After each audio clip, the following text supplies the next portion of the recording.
بسم اللہ الرحمن الرحیم۔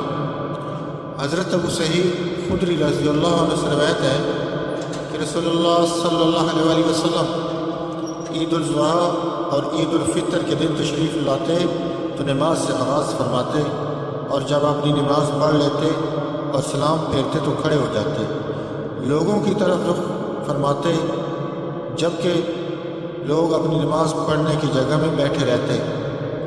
اگر آپ کو کوئی لشکر بھیجنے کی ضرورت ہوتی تو اس کا لوگوں کے سامنے ذکر فرماتے، اور اگر آپ کو اس کے سوا کوئی اور ضرورت ہوتی تو انہیں اس کا حکم دیتے اور فرمایا کرتے صدقہ کرو صدقہ کرو صدقہ کرو۔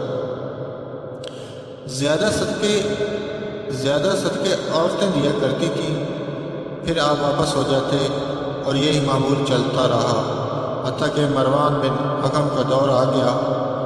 میں اس کے ساتھ ہاتھ میں ہاتھ ڈال کر نکلا، حتیٰ کہ ہم عیدگاہ میں پہنچ گئے تو دیکھا کثیر بن سلط نے مٹی کے گارے اور اینٹوں سے ممبر بنایا ہوا تھا، تو اچانک مروان کا ہاتھ مجھ سے کھینچتانی کرنے لگا، جیسے وہ مجھے ممبر کی طرف کھینچ رہا ہو اور میں اسے نماز کی طرف کھینچ رہا ہوں۔ جب میں نے اس کی طرف سے یہ بات دیکھی تو میں نے کہا، نماز سے آغاز کا مسنون طریقہ کہاں ہے؟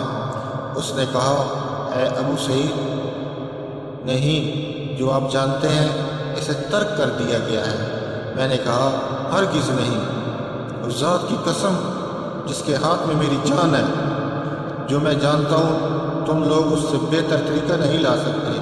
ابو سعید رضی اللہ عنہ نے 3 دفعہ کہا، پھر چل پڑے۔